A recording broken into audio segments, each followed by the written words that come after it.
Episode 13, R2P Origins. This is a rather challenging one for me because it was probably, looking back on the past 6 years, the single biggest poor decision that I made with regards to something that, just in the role that I'm in, is far-reaching. It affected an entire location, and when it comes to making decisions, making sure that you understand the importance of due diligence. We're an insurance-based business.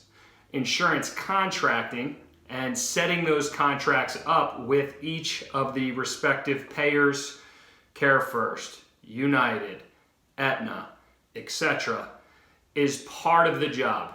And me making the decisions that ideally put an entire location in a great place to be successful are extremely important. And unfortunately, I only reached out to one person when it came to getting advice and consultation. What happened was we had an issue with regards to how we set up LLC formation and then reaching out and applying to be in the network in those respective areas.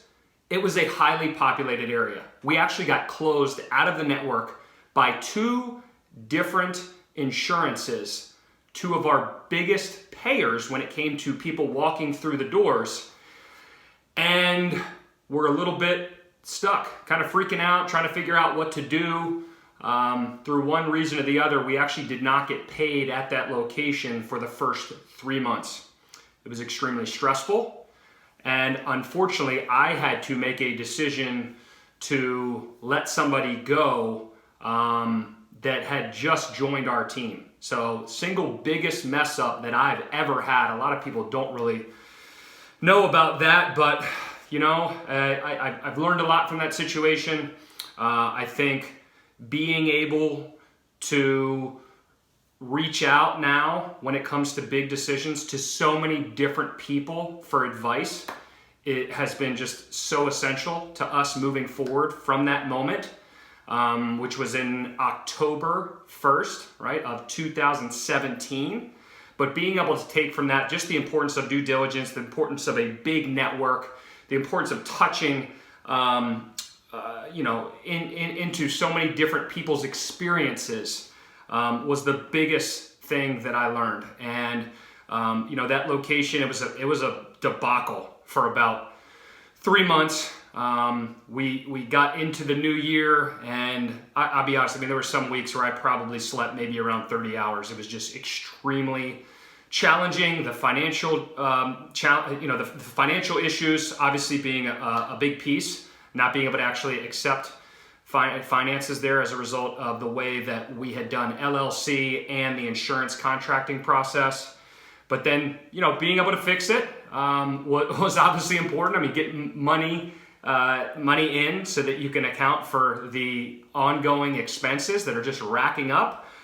But outside of that, we also had a ton of little issues, just reminders that we were not all buttoned up when it came to taking what we had going on in Frederick and just dropping it into a new location in Germantown.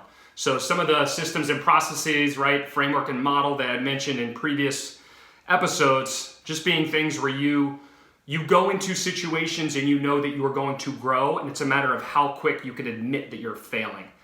And that was a time where we were failing very, very quickly. Fortunately, having some great people, both behind the front desk and from a clinical side, that were willing to continually problem solve. We pride ourselves on being a solutions-first company and continuing to be on offense rather than on defense.